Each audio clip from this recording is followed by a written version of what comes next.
नमस्कार साथियों, आज हम आप लोगों को इंग्लिश क्लास 10th की पोइट्री का पार्ट 2 पढ़ाने जा रहे हैं, जिसका नेम है fire and ice. Fire and ice Robert Frost ji द्वारा लिखा हुआ एक बहुत ही इम्पोर्टेंट लेसन है, जिससे परीक्षाओं में बहुत सारे क्वेश्चन पूछे जाते हैं। फायर एंड आइस के बारे में पहले हम रिव्यू आपको समझा दे रहे हैं कि ये इसके अंतर्गत क्या क्या चीज़ें आज आपको देखने को मिल रही हैं। तो जैसा कि स्क्रीन पर आप देख पा रहे हो, यहाँ पर दिया गया है एक ग्लोब का चित्र। यहाँ पर आप देखने को मिल रहा है, ये आपका ग्लोब है और उस ग्लोब के चारों तरफ आप देख सकते हो बहुत सारी फायर दी गई है। यानी कि कहने का तात्पर्य है कि जो पृथ्वी है, पृथ्वी का अंत लेखक के अनुसार आग से भी होगा और बर्फ़ से भी होगा। यहाँ ग्लोब के पास में आप देख सकते हो बर्फ़ का एक टुकड़ा के जैसा बना हुआ है, जैसा कि हमने पिक्चर में यहाँ पर दिखाया है।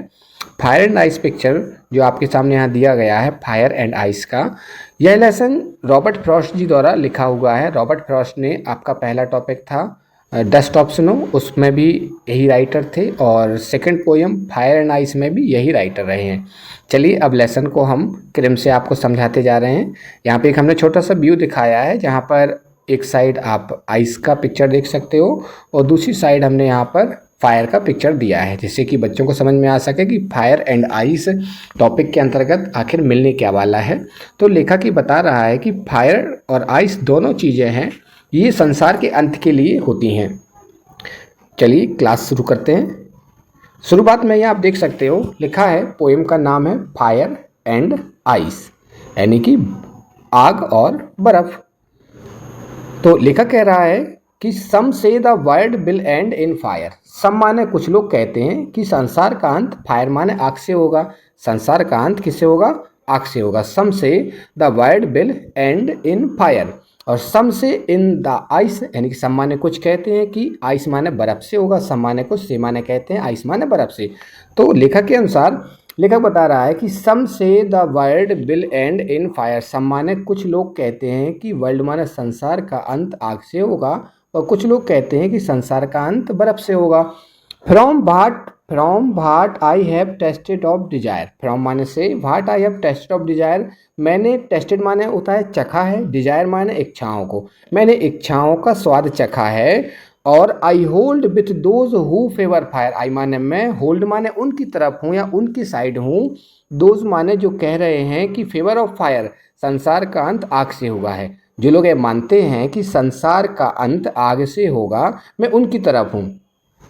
बट लेकिन, if it have to perish twice, but माने लेकिन, इफ माने यदि, इट माने इट का अर्थ है यह मतलब संसार। यदि संसार का अंत, तो इस माने दो बार होना है, पेरिश माने होता है मृत्यु। यदि संसार का अंत, पेरिश माने मृत्यु या अंत, यदि संसार का अंत जब दो बार ही होना है, तो आई थिंक, मेरे ख्याल से, लेखक कह रहा है, I think I know enough of it. I माने मेरे ख्याल से, आई नो मैं जानता हूँ कि एनफ ऑफ इट माने होता है पर्याप्त होती है नफरत भी। संसार का अंत करने के लिए या किसी व्यक्ति का अंत करने के लिए नफरत भी पर्याप्त होती है।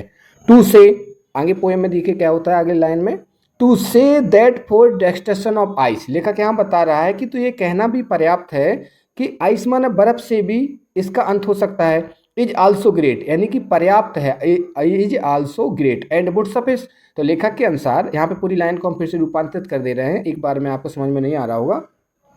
तो but if it had to perish twice, लेकिन जब संसार का अंत दो बार होना ही है, जब संसार का अंत दो बार होना है, तो आई थिंक, मेरे ख्याल से, आई नो एनफ ऑफ हेट, तो मेरे ख्याल से संसार का अंत के लिए नफरत भी पर्याप्त है।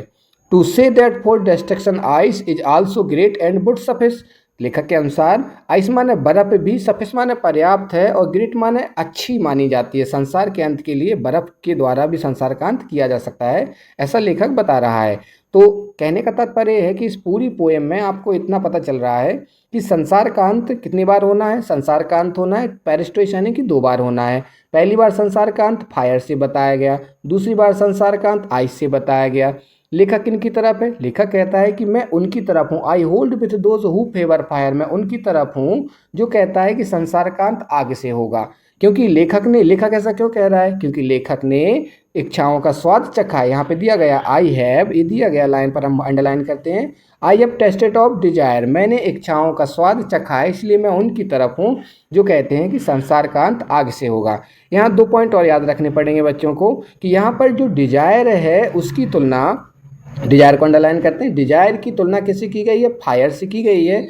और हेट की जो तुलना है वो आइस से की गई है। ध्यान रखना, जो डिजायर है आपकी वो है आपकी फायर, डिजायर की तुलना फायर से की गई है। और जो आपका हेट है, हेट की तुलना की गई है आइस से। ठीक है, वीडियो पसंद आया हो तो लाइक और सब्सक्राइब अवश्य करें।